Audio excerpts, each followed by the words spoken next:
गुप्त नवरात्रि के 5वें दिन की कथा आइए सुनते हैं। जय श्री कृष्ण, राधे राधे, जय माता दी। आप सभी पर माँ भगवती की कृपा सदा सर्वदा बनी रहे, इसी मंगल कामना के साथ आज की वीडियो का शुभारंभ करती हूँ। आज माँ गुप्त नवरात्रि का 5वां दिन है। गुप्त नवरात्रि के 5वें दिन महाविद्या छिन्नमस्ता की पूजा करने का नियम है। तंत्र शास्त्र में महाविद्या छिन्नमस्ता की उपासना करने से समाज में मान सम्मान प्रसिद्धि मिलती है।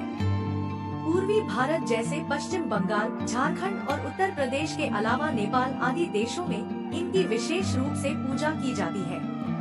छिन्नमस्ता महाविद्या की पूजा में अगर कोई कमी रह जाती है तो विपरीत फल देने वाली होती है। यही कारण है कि आम लोगों के लिए इनकी साधना को उपयुक्त नहीं माना गया है। देवी छिन्नमस्ता की पूजा करने से मनुष्य को समाज में सम्मान और प्रतिष्ठा मिलती है, साथ ही सुख और समृद्धि का वरदान भी मिलता है।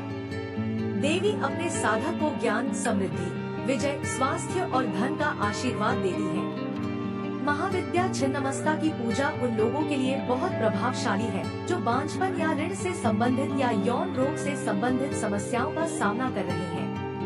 माँ छिन्नमस्ता की पूजा व्यावसायिक हानि से उभरने में भी सहायता करती है। माँ छिन्नमस्ता की पूजा करने से समृद्धि, स्थिरता और लंबे जीवन के साथ साथ और भी अनगिनत लाभ होते हैं। देवी छिन्नमस्ता को माता चिंतपूर्णी का स्वरूप माना गया है। शिव पुराण और मार्कंडेय पुराण में इस बात का वर्णन मिलता है कि देवी छिन्नमस्ता ने राक्षसों का संहार कर देवताओं को उनसे मुक्त कराया था। देवी छिन्नमस्ता चिंतापूर्ण माँ का स्वरूप है, इसलिए इनकी पूजा कई अर्थों में उनके भक्तों के लिए फलदायी होती है। चिंता को हरकर देवी अपने भक्तों के सभी संकटों को भी दूर करती है, साथ ही सभी प्रकार की सिद्धियां भी प्रदान करती है। देवी का इसलिए व्रत करना और उनका विधि विधान से पूजन करना बहुत ही शुभ फलदायी रहता है। माँ छिन्नमस्ता अपने गले में हड्डियों की माला धारण करती है। देवी छिन्नमस्ता की नाभि में योनि चक्र पाया जाता है। देवी की आराधना गुप्त नवरात्रि के अलावा दीपावली के दिन भी करना बहुत शुभ माना जाता है। इनकी पूजा शुक्रवार के दिन भी की जाती है। माँ के प्रादुर्भाव की कथा इस प्रकार है। एक बार देवी पार्वती हिमालय भ्रमण कर रही थी। उनके साथ उनकी 2 सहचरियां जया और विजया भी थी। हिमालय पर भ्रमण करते हुए वे हिमालय से दूर आ निकली। मार्ग में सुंदर मंदाकिनी नदी कलकल करती हुई बह रही थी, जिसका साफ स्वच्छ जल दिखने पर देवी पार्वती के मन में स्नान की इच्छा हुई। उन्होंने जया विजया को अपनी मंशा के बारे में अवगत कराया व उनको भी स्नान करने को कहा, किंतु वे दोनों भूखी थी। बोली, देवी हमें भूख लगी है, हम स्नान नहीं कर सकते। तो देवी ने कहा, ठीक है मैं स्नान करती हूँ, तुम विश्राम कर लो। किंतु स्नान में देवी को अधिक समय लग गया। जया विजया ने पुनः देवी से कहा कि उनको कुछ खाने को चाहिए। देवी स्नान करती हुई बोली, कुछ देर में बाहर आकर तुम्हें कुछ खाने को दूंगी। लेकिन थोड़ी ही देर में जया विजया ने फिर से खाने को कुछ मांगा।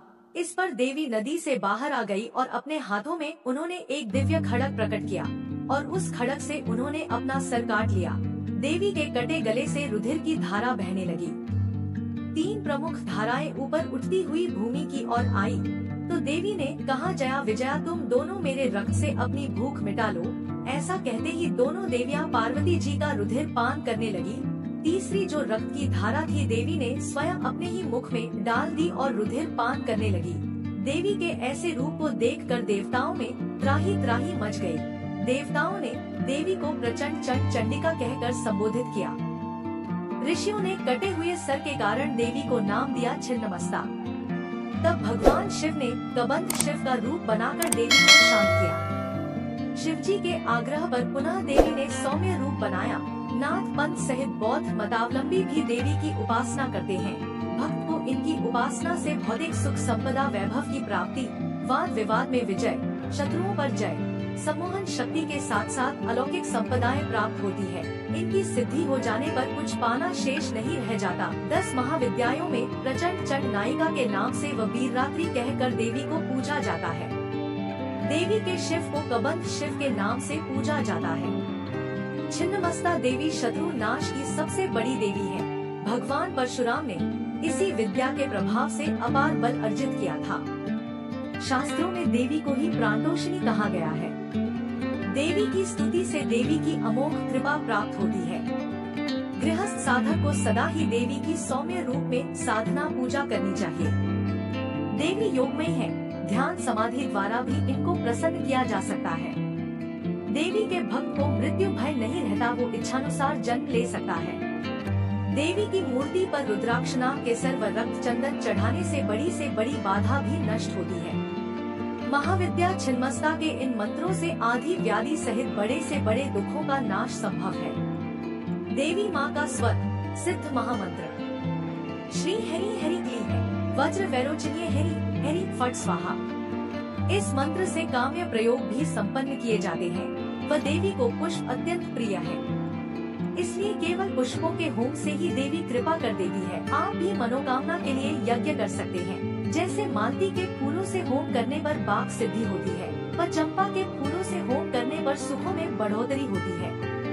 बेलपत्र के फूलों से होम करने पर लक्ष्मी प्राप्त होती है, व बेल के फलों से हवन करने पर अभीष्ट सिद्धि होती है। सफेद कनेर के फूलों से होम करने पर रोग मुक्ति मिलती है तथा अल्पायु दोष नष्ट हो 100 साल आयु होती है। लाल कनेर के पुष्पों से होम करने पर बहुत से लोगों का आकर्षण होता है व बंदूक पुष्पों से होम करने पर भाग्य वृद्धि होती है। कमल के पुष्पों का घी के साथ होम करने से बड़ी बाधा भी रुक जाती है। मल्लिका नाम के फूलों के होम से भीड़ को भी वश में किया जा सकता है। व अशोक के पुष्पों से होम करने पर पुत्र प्राप्ति होती है। महुआ के पुष्पों से होम करने पर सभी मनोकामनाएं पूरी होती है व देवी प्रसन्न होती है। नवरात्रि के 5वें दिन माँ स्कंद माता की पूजा भी की जाती है। तो अब सुनिए माँ स्कंद माता की कथा। देवासुर संग्राम के सेनापति भगवान स्कंद यानी भगवान कार्तिकेय जी की माता होने के कारण इन्हें स्कंद माता के नाम से जाना जाता है। यह देवी शक्ति और सुख का एहसास कराती है। स्कंद माता सूर्य मंडल की अधिष्ठात्री देवी है, इसी कारण इनके चेहरे पर तेज विद्यमान है। इनका वर्ण शुभ्र है।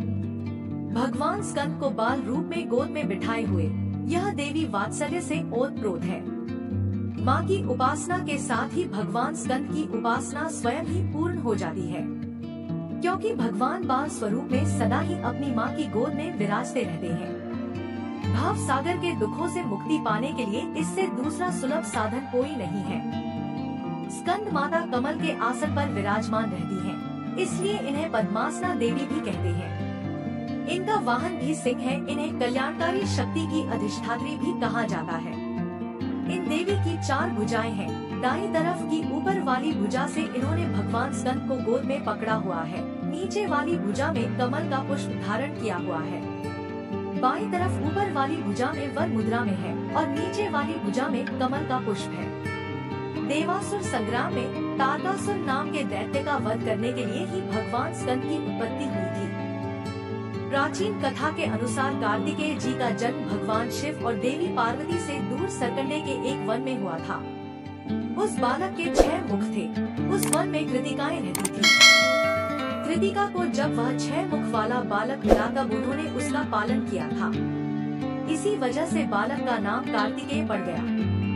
भगवान शिव और देवी पार्वती से दूर रहकर वह बालक अब बड़ा होने लगा। कृतिकाएं बहुत अच्छी तरह से बालक का ध्यान रखती थी। एक दिन शिवजी को अपनी संतान के बारे में पता चला। संतान के बारे में जानकारी मिलते ही शिवजी ने अपने सेवकों को तुरंत ही सरकंडे के वन में भेजा और बालक को लेकर आने के लिए कहा। शिवजी के दूत वीरभद्र, विशालाक्षी, दधिमुख आदि सरकंडे के वन में पहुँचे और कृतिकाओं के साथ कार्तिकेय स्वामी जी को लेकर शिव जी के पास वापस लौट आए। कार्तिकेय जी कैलाश पर्वत पर पहुँचे तो सभी बहुत प्रसन्न हुए। शिव जी और देवी पार्वती ने बालक को गले से लगाया और उसे बताया कि तुम हमारी संतान हो। शिव जी और पार्वती जी ने कार्तिकेय को परिवार का महत्व समझाया और समाज की भलाई के लिए काम करने की सीख दी। तब शिव जी ने कार्तिकेय जी से कहा कि तुम बहुत वीर हो, इसलिए पुत्र, आज से तुम्हें देवताओं का सेनापति नियुक्त किया जा रहा है। उस समय तारकासुर नामक दैत्य ने बड़ा आतंक मचा रखा था और उसे वरदान मिला हुआ था कि उसका वध भगवान शिव के पुत्र द्वारा ही होगा। जब कार्तिकेय जी देवताओं के सेनापति बने तब उन्होंने तारकासुर का वध किया था। माँ भगवती के स्कंद माता स्वरूप की असली पहचान उनके पुत्र स्कंद की वजह से ही है और संतानहीन दंपतियों को खास तौर पर आज के दिन स्कंद माता की पूजा अवश्य करनी चाहिए।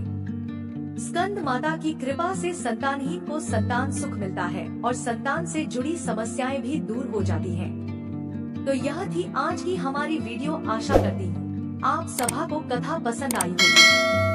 अगर वीडियो पसंद आया हो तो वीडियो को लाइक और चैनल को सब्सक्राइब अवश्य करें। मिलते हैं अगली वीडियो में, तब तक के लिए जय श्री कृष्णा, राधे राधे।